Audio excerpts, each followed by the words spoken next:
Behold, I will send you Elijah the prophet before the coming of the great and terrible day of the Lord. He shall turn the hearts of the fathers to the children, and the hearts of the children to their fathers, lest I come and smite the earth with a curse. I am he. I am Elijah the prophet. Of the book of Kings, chapter 17. The man who introduced the drought to King Ahab. This is he. I am Isaiah 28:2. The Lord had a mighty and strong one, like a tempest of hate and a destroying storm, as a flood of mighty waters overflowing, who will bring them down to the earth with their hand. This is he. Is the prophet of Malachi 4. Greetings to you all once more, YouTubers. As I've said, this is Elijah the prophet. It's Malachi 4. Isaiah 28:2. Revelation chapter 10 verse 7. The seventh angel. And given that numbers don't lie, we know by Ronaldo, that numbers don't lie. Then if I am the seventh angel, 7 is for perfection. So you better expect to see God's perfection through me. Because perfect is 7. 7 is perfect. 7 is associated with perfection. In the world of perfection, 7 is a perfect number. 7 is the number of perfection. There is perfection in the number 7. Elijah the prophet. So guys, today I want us to continue on the subject of HIV and AIDS. Last time I made mention of a few opportunistic diseases, which are diseases that are associated with the third stage of HIV, that is AIDS. The last stage of HIV, when a person's immune system is badly damaged, meaning their CD4 count is is less than 200 CD4 cells per cubic millimeter of blood. That is what I said last time. A person is diagnosed with AIDS when two things are true about the person.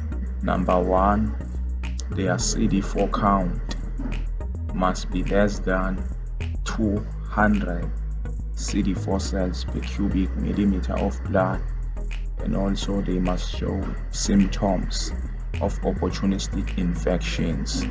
Example, herpes, symptoms of herpes simplex virus, symptoms of TB, symptoms of encephalopathy, a brain disorder, symptoms of pneumonia, and many other opportunistic infections. So today we can start by actually defining opportunistic infections, which are part of the stage of HIV, that is called AIDS. Opportunistic diseases, infections.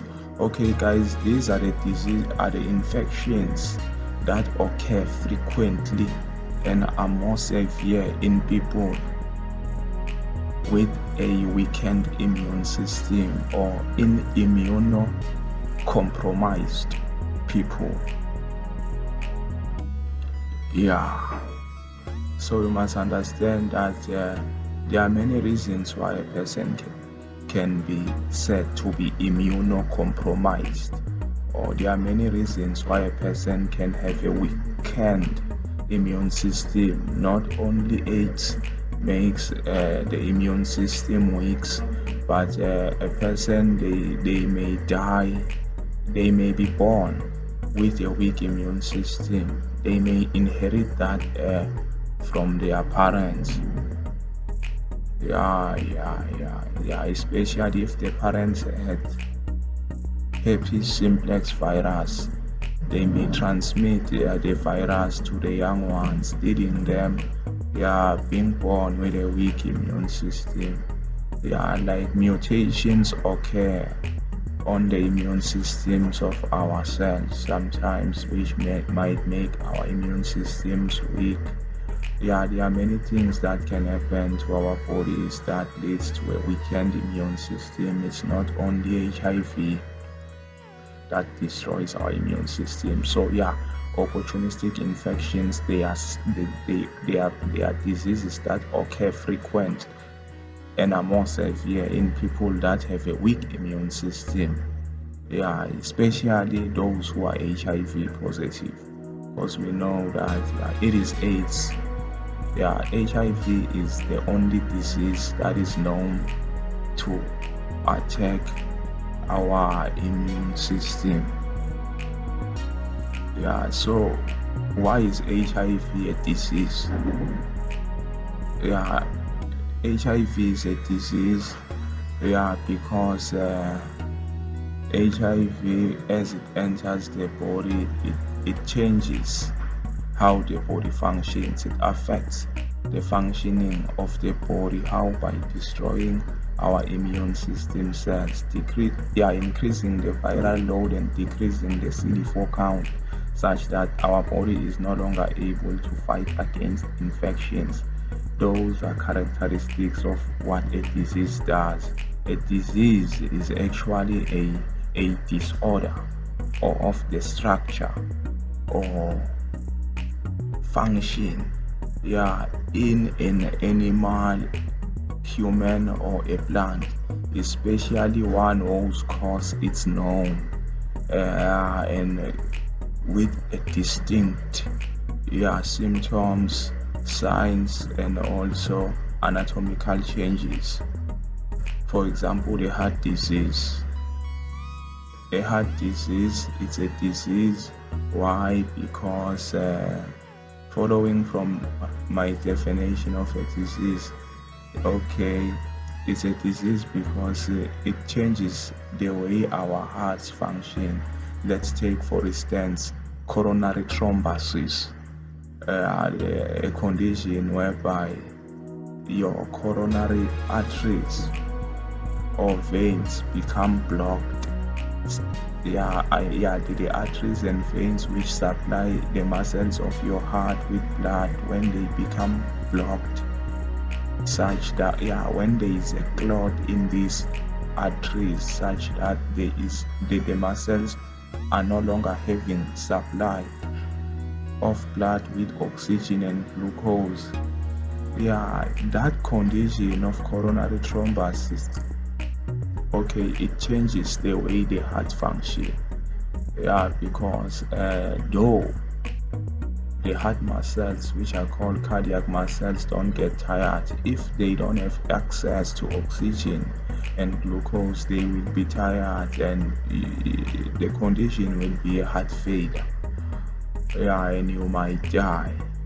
So a heart disease is a disease, because it changes the functioning of the body. Likewise, HIV is a disease because it decreases your CD4 count, increasing your viral load until your body is incapable of fighting infections on its own. So opportunistic infections, they occur frequently and are more severe in people with a weakened immune system, especially by the HIV virus. But now, what are the examples of opportunistic diseases? As I've said, it's herpes simplex virus, type 1 and type 2. yeah, which you can diagnose even with your eyes. You don't need to perform some tests to see that a person has herpes. Yeah, because in the case of oral herpes, the person develop sores and blasters inside and around the mouth. Yeah, and if it occurs, yeah, in a person, the symptoms are okay, I can say it's tingling. Yeah, tingling.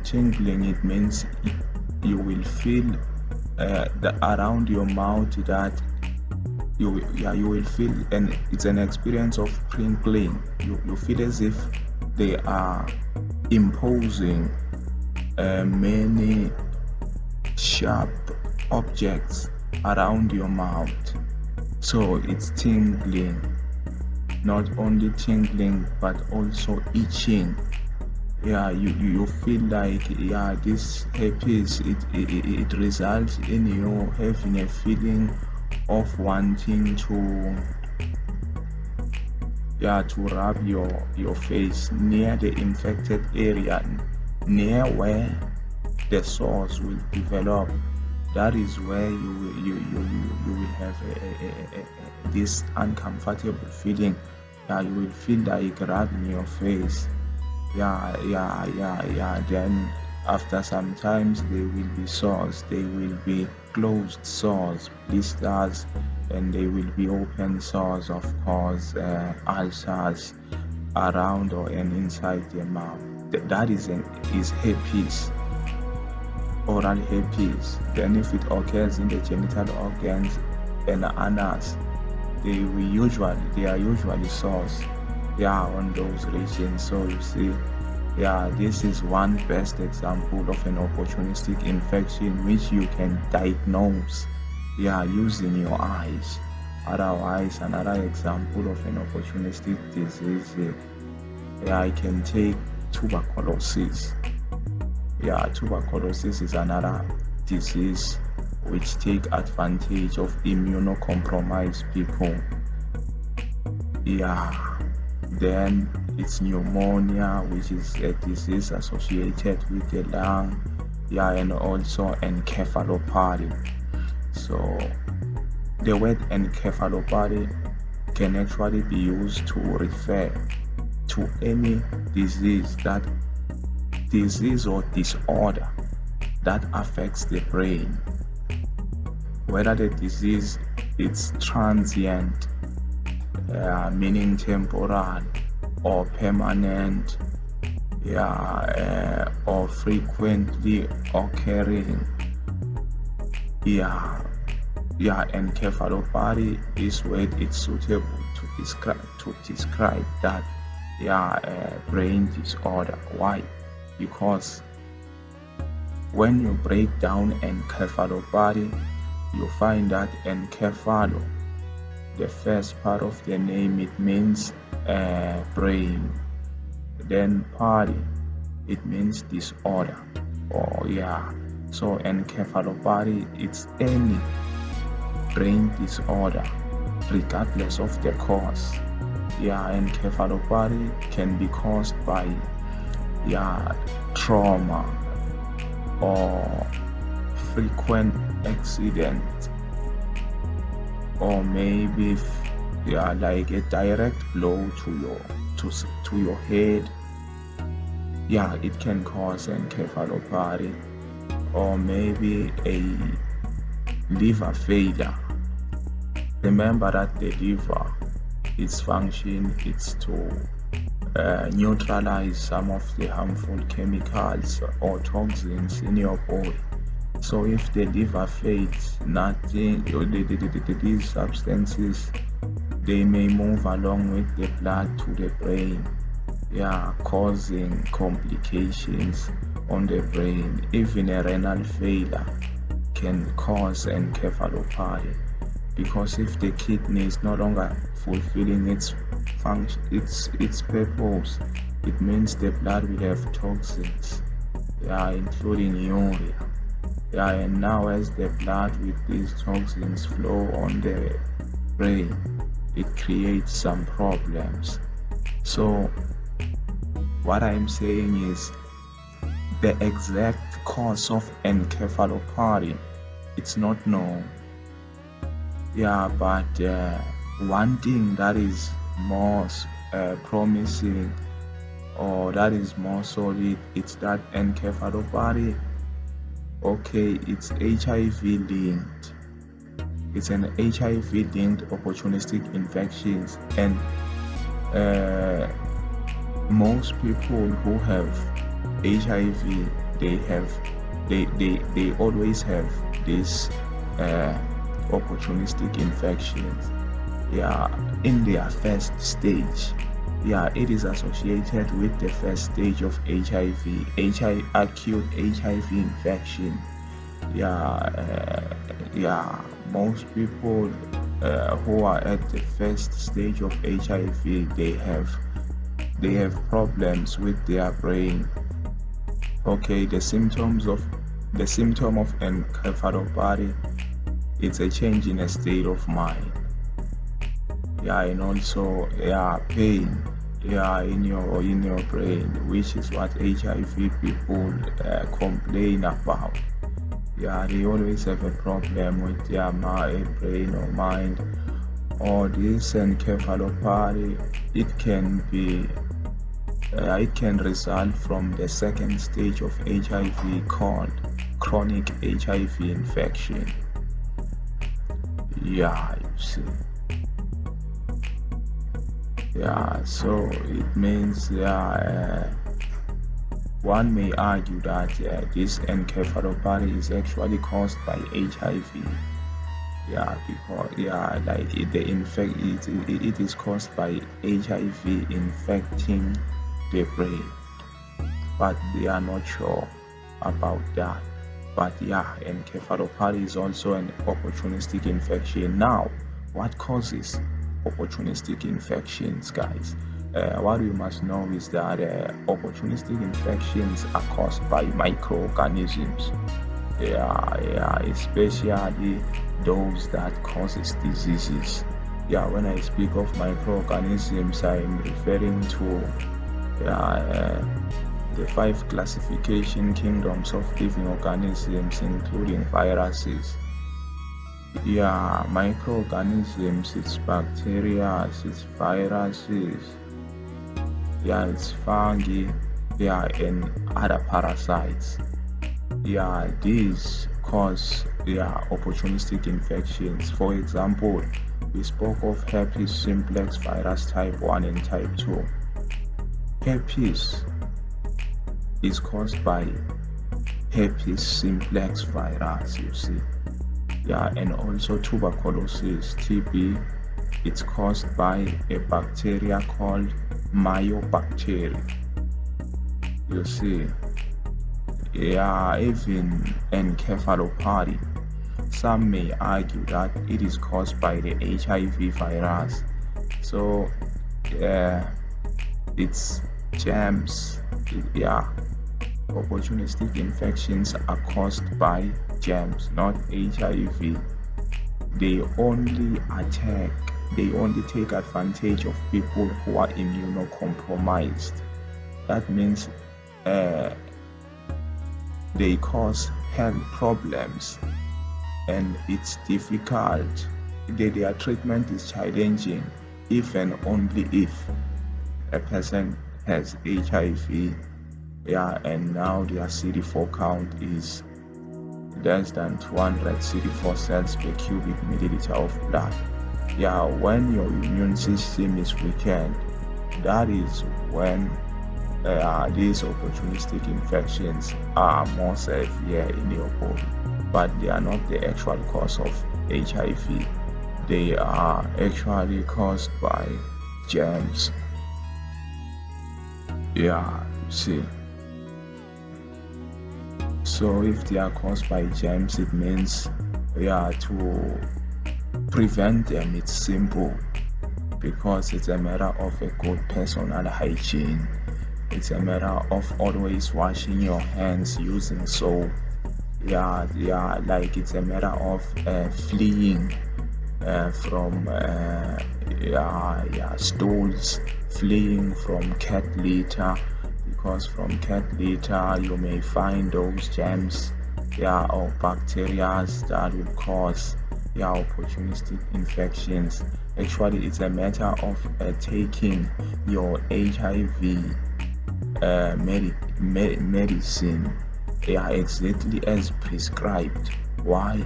Because your HIV medicine will decrease the viral load until it is undetectable to a standard lab. Your HIV medicine will actually it will lower your viral load, and you will experience an increase in your number of CD4 cells. You see, then opportunistic infections, they won't attack you, they won't have that power to attack your body if you have a strong immune system. Otherwise, another way of preventing these opportunistic infections, okay guys, it's traveling safety. If you want to travel internationally, normally you will find that in some countries there are virus infections that foreign people might be susceptible to. So I think it's advisable for you to see your mental health provider or a travel health specialist and ask them about the medicines and possible vaccines that you can take before traveling to that country. I believe they will even tell you about the possible hospitals or clinics that you may find in that neighboring country which you are going to. And they may also prescribe a few medicine that you can keep with you as soon as some diseases attack you along the way. So you need to travel safely. You need to see your healthcare specialist or provider before you travel to another country. Another thing, guys, is that you must prevent exposure to sexually transmitted infections. Because remember, herpes simplex virus, guys, this disease is actually it has something to do with sores. So imagine you are intimate with someone who has sores on their genital organs. So it means you are likely to get the disease because it is caused by a skin-to-skin contact. So you must prevent exposure to opportunistic infections. Okay, you must take vaccines and medicines that suppresses specific opportunistic infections if already your CD4 count is less than 200 CD4 cells per cubic milliliter of blood. You need to get vaccinated for preventable infections, guys. And what I can add also, basic things.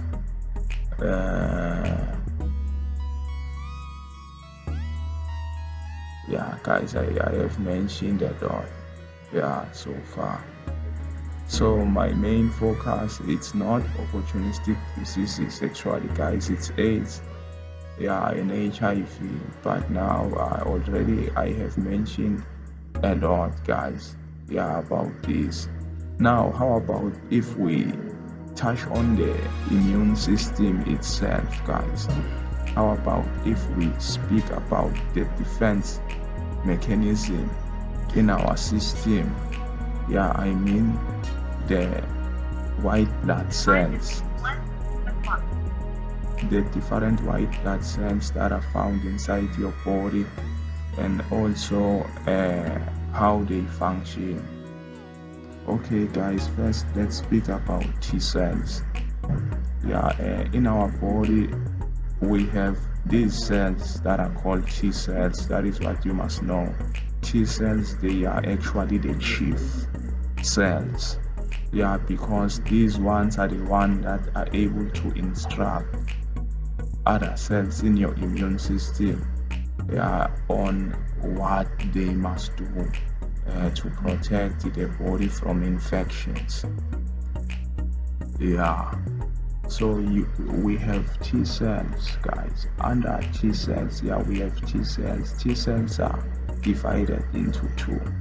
They are cytotoxic T cells and they are helper T cells. And you also have B cells. T cells and B cells, these they fall under one category. They form your lymphocytes. T cells and B cells form your lymphocytes. But remember, the T cells are the chiefs. The T cells are the colonels. What do I mean by a colonel? A colonel is an officer of a high rank. It's a high rank officer, guys. So they are like the commander type of cells. They are very important, and to find that this deadly disease, HIV, is affecting these T cells. No wonder I think that this virus, actually it was made in the laboratory. It was made to destroy mankind. How is it possible that it attacks our defense mechanism? And not only I mean there are many cells that protect us from infections, but the HIV, it attacks the helper T cells, guys, the CD4 plus T cells. As I've said, the commanders. So what you need to understand is that this is how your body functions when it is infected by pathogens or toxic substances, or germs, virus, bacteria, fungi, and other parasites.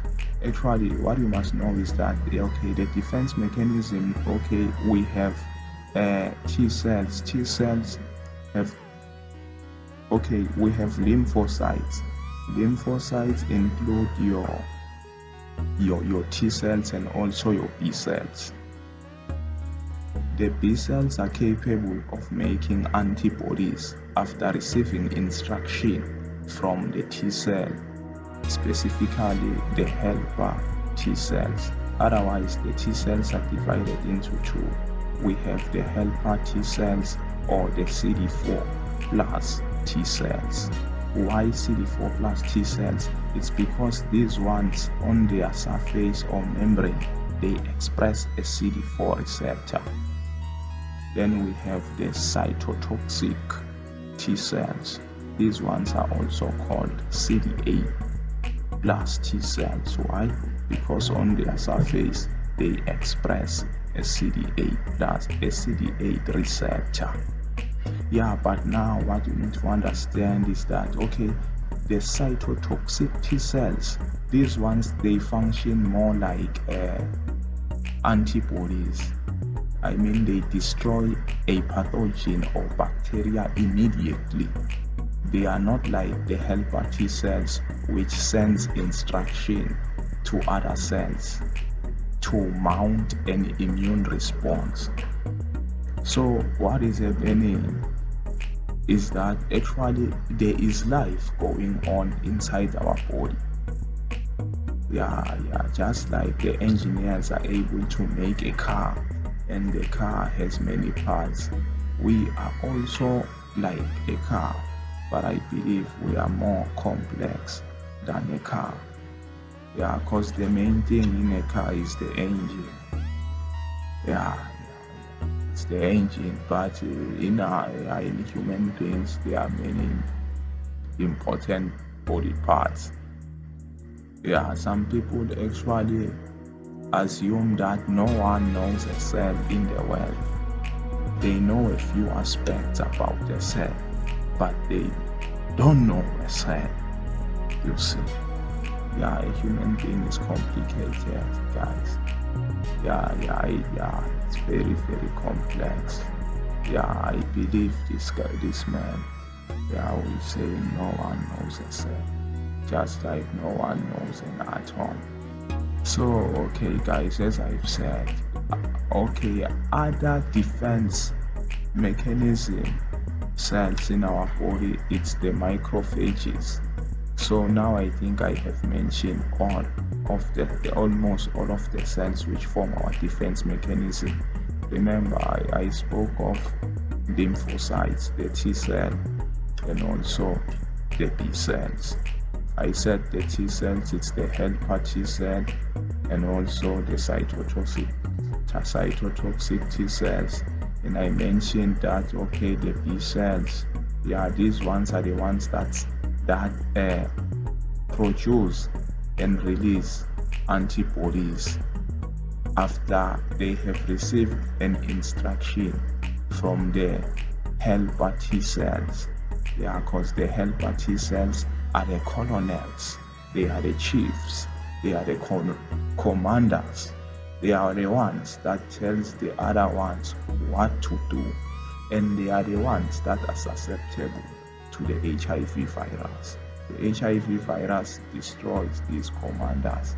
That's the bad thing about this virus. So guys, what's happening here? Is that after our bodies are infected, depending on that kind of pathogen or germ that has entered the body, what is happening is that we have a substance in our body called an antigen presenting cell. An antigen presenting cell, its purpose it's to bind with that foreign substance that has entered the body.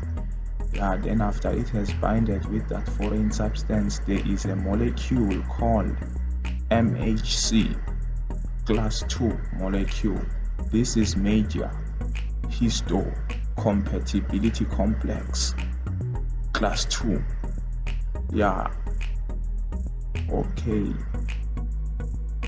This antigen presenting cell together with this antigen, the foreign substance, soon as they bind with major histocompatibility complex class 2, they become recognizable by the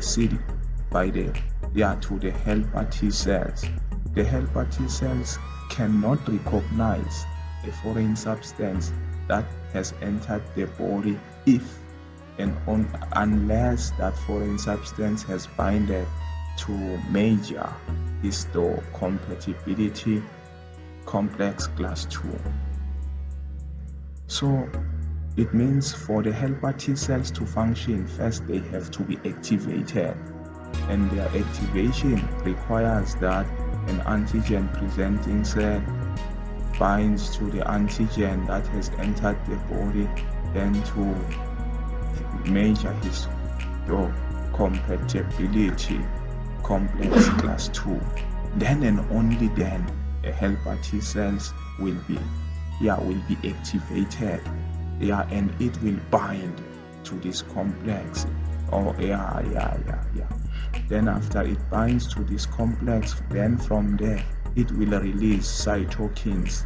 Now we say it sends signals to the body, to the other immune cells to mount an immune response. Can you imagine how wonderful this is?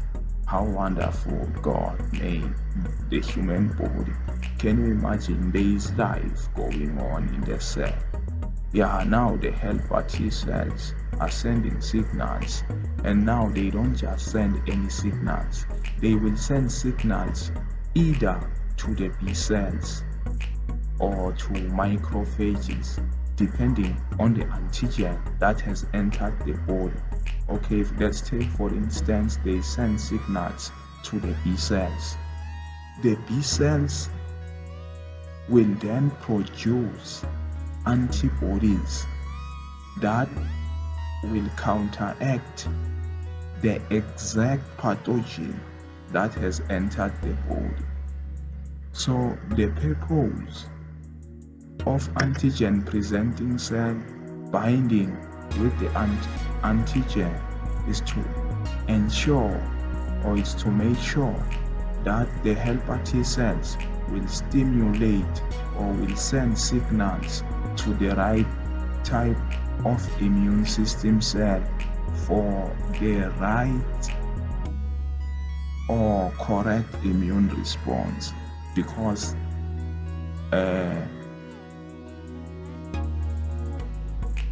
antibodies are not the same. Like there are 5 types of antibodies in the body, and each time there's a pathogen, the body must release the antibody in response to that pathogen, not any other pathogen. Yeah, so as I've said, it is the helper T cells that will read the message on the complex.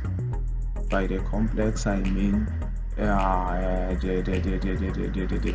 antigen that has been called, plus the antigen presenting cell, plus major histocompatibility complex class 2. So based on that antigen there, the helper T cell sends signals to the B cells to produce that specific antibodies. Then from there, the antibodies will bind to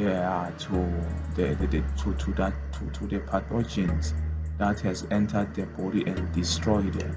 Actually, what the body does is that the B cells will produce millions and millions of antibodies that will counteract the pathogen. The reason why it produces many antibodies, it wants to ensure that all of these pathogens of the same kind as that which has been trapped in the complex, it ensures that all of them are dead. So it means these antibodies, they remain in your body for days and months or even years. And to find out some that may not mention a lot of things. So they remain in your blood for many years. Some will actually they will be there. Okay, actually I wanted to mention the issue of memory cells, but I will talk about that next time. So guys, that is how your body functions. The main thing in your defense mechanism, it's the helper T cells. Otherwise, the helper T cells can even send signals to the cytotoxic T cells. The function of the cytotoxic T cells is actually to destroy infected cells in the body so that the infection does not spread. That is what cytotoxic T cells does. They kill damaged or diseased cells.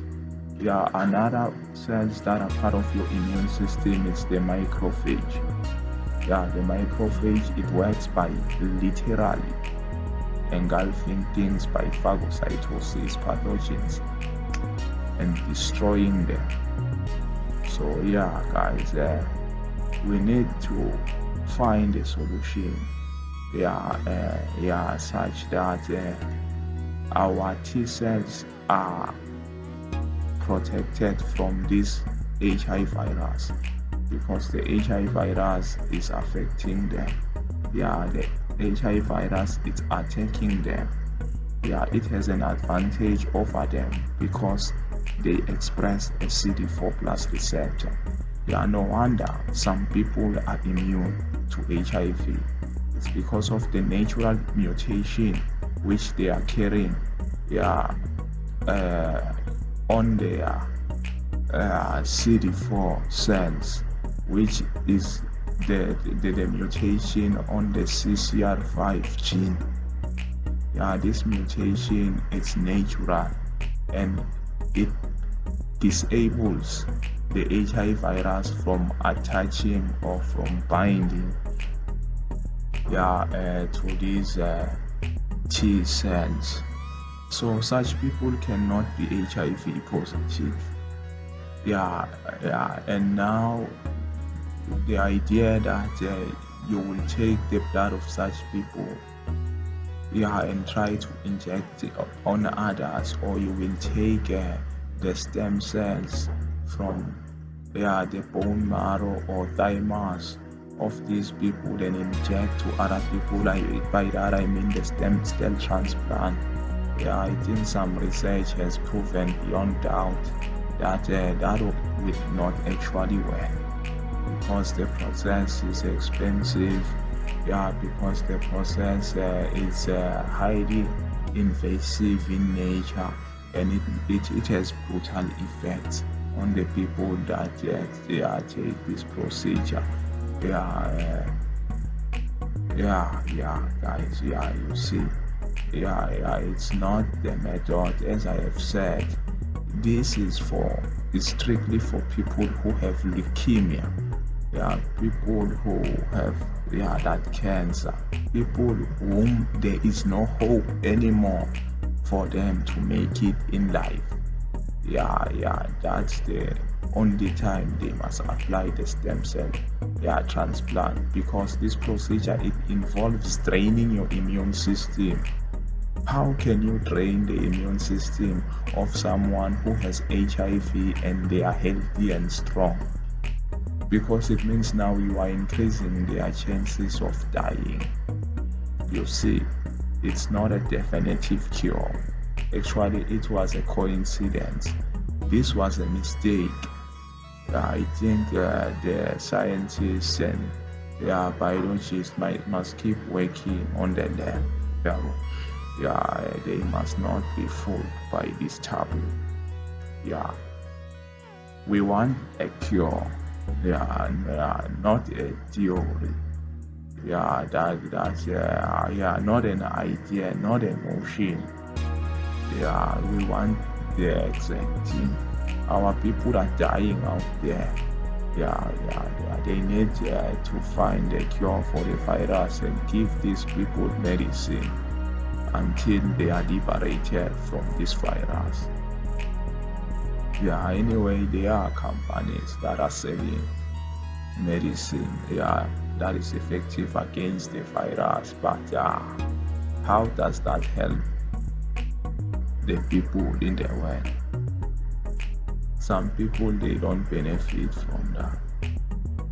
They need to make something that will be legalized, just like the ARV, so that everyone has access to that medicine, which will heal them of AIDS. So guys, but anyway, it's promising that we are getting there. Guys, we are getting there.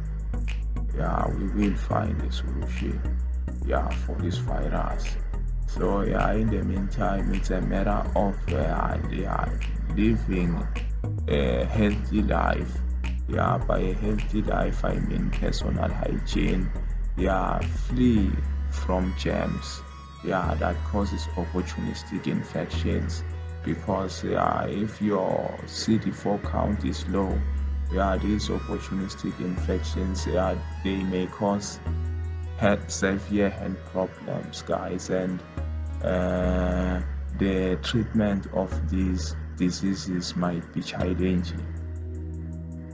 You see, and take your HIV treatment, guys, exactly as prescribed. You know what? Yeah, there is this notion, yeah, that actually HIV,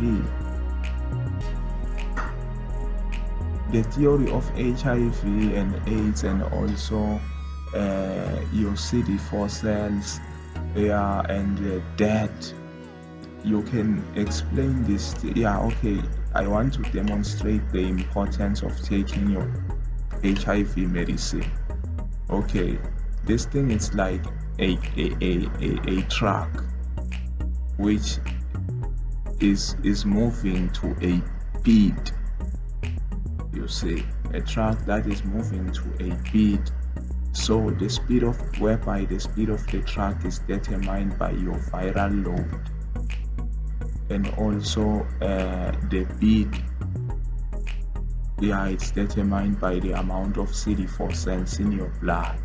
So what is happening is that if you don't take your medicine as prescribed, you are increasing the speed of the truck, because it means the viral load on your body is increasing, yeah, such that your CD4 count will end up being less than 500 or 200 CD4 cells per cubic milliliter of blood. Hence your truck speed is very high, and you will reach the whole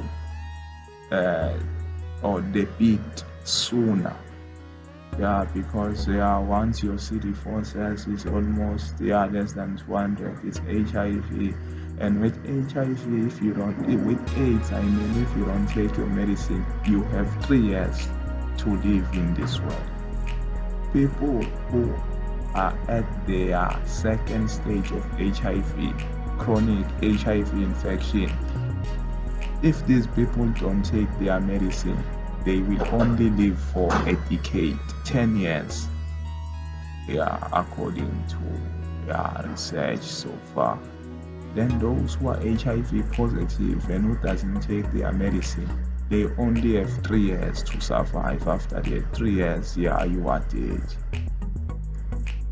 So you see, guys, it's a matter of taking care of yourself. It's a matter of taking the treatment. So far, there is nothing that can be done to treat the virus. And guess what? Even this HIV, this HIV medicine, this antiretroviral treatment, it's not doing the actual work, guys. Why? Because once you leave the treatment, your viral load increases again. So it means you have to drink these pills for the rest of your life. No, guys, I think we need to stand up. Guys, for this thing. This virus. We need to work on this virus. We need to work on this virus. People have to pull up their socks. Guys, we cannot afford to see our nation or nations dying of something small, just a virus. Guys. No, we have to work on this. Biology students, medicine students, you better put up your socks. Scientists, put up your socks. We better work on this virus. And after we find a solution, let us not be selfish. This thing has to be legal. Everyone will have to access this to prove that it's working. You see.